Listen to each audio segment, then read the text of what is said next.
サワデカー。はい、それではカーリー大学。今回は龍馬が行くの9巻をやってまいります。ともあれ、武智半平太。土佐の賛成、吉田東洋を切るという那須信号。これを容認するということなんですよ。狂ったかアギ。そんなもんは許しちょるのと一緒じゃ。わしには理解できんの。東洋を切ることがか。切ることも、断認しようとしちょる態度もじゃ。おい龍馬、わしはおまんのその態度の方が我慢ならん。うるさい。今はアギと話しとるんじゃ。なあアギ。何を焦っちょる。確かに賛成の東洋を殺せば、土佐はだいぶ変わりはするかもしれん。じゃが殺すだけが策ではないじゃろう。龍馬の言う通りかもしれん。わしらはちと焦りすぎちゃった。夜更けに呼び出して悪かったの。構わんき。信号。あやつに相談する相談ではなかったの。そうなんですよ。この吉田東洋暗殺計画がきっかけで、武智半平太と坂本龍馬の思想の違い、溝がどんどんこれから大きくなっていくんですよ。で、この後龍馬は長州へ旅立つことになります。これは諸説あるんですが、一説によると武智半平太がこの吉田東洋暗殺に反対する龍馬を疎んじて、長州への使いっ走りに追いやったと。ただ、この漫画本の方では、龍馬自らが丸亀や長州の情勢を見てくるということで、ともかくも旅立つことになります。じゃあ行ってくる。ということで、龍馬が旅立つじゃないですか。この時も武智半平太が龍馬が去っていく姿を見ながら、やれやれ、やっと言ってくれたの。信号。東洋の暗殺計画を進めるぞ。そして、この後漫画版では、丸亀でのエピソードがあるんですが、そこは割愛して、ともかくも長州に着きます。この時、龍馬を受け入れるのは、草加源瑞。で、この草加源瑞というこの人自体が、当時の日本で第一級の人物なんですよ。もうね、西郷隆盛なんかは、お国の草加先生が今も生きておられたら、お互いに賛義などと言って威張ってはおられませんかな。と、ここまで言わせるほどの人物なんですよ。だから、龍馬としてもこの時、おそらくね、いろんな影響は受けたと思いますよ。坂本さん、私と一緒に天下に志士を募りませんか？おまんはわしに脱藩しろっちゅうがか？武士にとって古来、主君を見限ることになる脱藩は、最大の重罪の一つだというのは分かっています。分かっちょるなら、志のためならば、徳川幕府などはいらぬ。むしろ、この長州、土佐も、それ以外のすべての藩も、滅んでも構わない。はははは。何がおかしい？わしもおまんと同じことを思っちゃった。坂本さん、ぜひ一緒に。草加殿、見てみ。虹じゃ。こうして草加からの手紙を持った龍馬は、土佐へ戻ります。要するに、長州も長井歌という人物がいて、長州は長州の事情があって、反論を勤王倒幕に統一するなんてことは、ちょっと難しい状況なんですよ。で、そんな話を武智半平太と龍馬が話してはいるんですが、やがて土佐の話に戻ります。龍馬、何を言おうが、わしは土佐藩を金の一色にしてみせる。ちょっと待て、アギ。まさか、わしがおらん間にもう決めてしもうたんじゃ。ああ。賛成、吉田東洋を切る。すでに那須信吾ら、四角向きの者たちを選んでおるき。アホ。東洋を殺したところでわしら豪士は、政局になど立てんがよ。そこはすでに手を打っておる。そうなんですよ。武智半平太は、藩の主級派の重臣たちと、すでに手を握っているんですよ。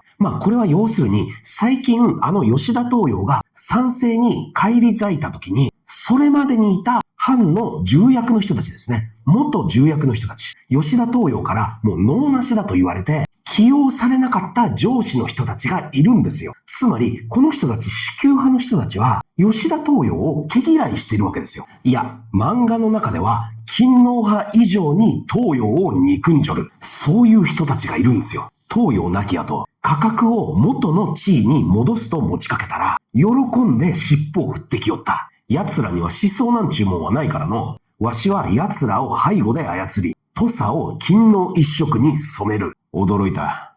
アギがそこまでの作詞じゃったとはの。いいかい？毒っちゅうもんは使い方によっては薬にもなるがよ。ちょっと見ん間に武智半平太も変わったの。嫌な顔をしちょる。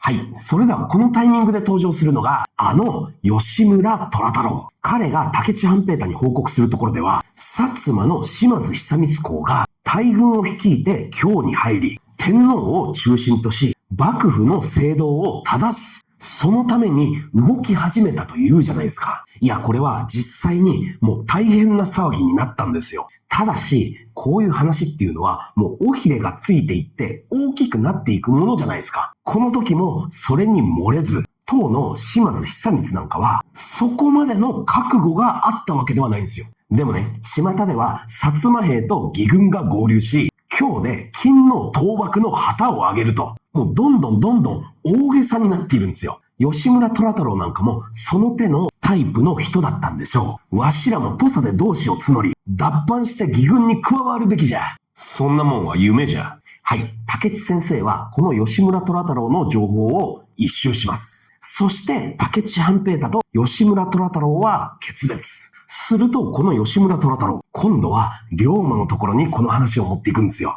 龍馬の答えとしてはこうですよ。わしはおまんの言う義軍なんぞに加わる気はないき。ただの吉村、脱藩して、この土佐っちゅう小さなカゴの中から飛び立てたら、わしはこの広い青空よりも、もっとどでかい絵が描けるような気がする。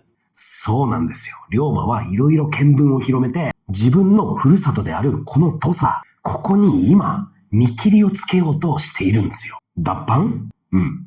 行方不明となっている梼原村の大将屋の吉村虎太郎は脱藩したらしい。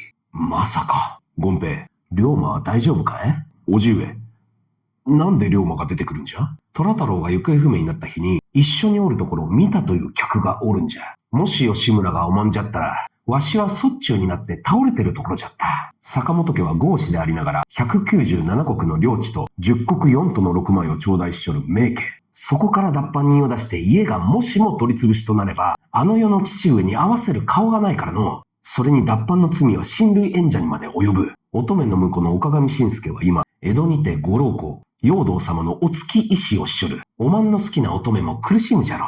兄上、さっきから何が言いたい？龍馬、脱藩する気じゃないだろうな。なんじゃ急に。真面目に答えよ。ああ、脱藩なんぞせん。それならそうなんですよ。脱藩というのは、つまり、藩主をもう見限ることになるので、もうこれ以上の罪はないぐらいの重罪なんですよ。だから当然、家族全員で、それは抑えようとするのが普通なんですよ。止めようとするんですよ。連帯責任ですから。そこで龍馬は家族の中でも一番仲がいい乙女姉やんのところに行きます。それで、本気で脱藩する気かい？姉やんはどう思う？半平太殿は今土佐藩と心中するつもりじゃろ。わしはごめんじゃ。こんな腐れ藩におっては天下など救えん。だがの、わしが脱藩すれば兄さんはどえらい罪を食らうやもしれん。でしょうね。切腹までとはいかぬとも、妻の弟の不始末ということで、職を解かれ、軽くても謹慎じゃろうな。やはり姉やんには迷惑はかけられん。うん。わしはやめた。御社脱藩すると伝えに来たんじゃないがかい？それとも脱藩を止める理由を探しにここに来たがか？だったら帰りや。一旦決心したことをやり遂げようともせんものを、私は男じゃとは認めんき。誰に後ろ指刺されても正しいと思ったことは断固としてやる。私のことは気にするな。脱藩し、この乙女の分まで働いてくれたらそれでこれが乙女姉やんなんですよ。もうね、人生というものは、なんてドラマなんでしょう。この時も結構なシーンではありますよ。龍馬、手紙だけは欠かさずよこせ。これで根性の別れじゃからの。はい。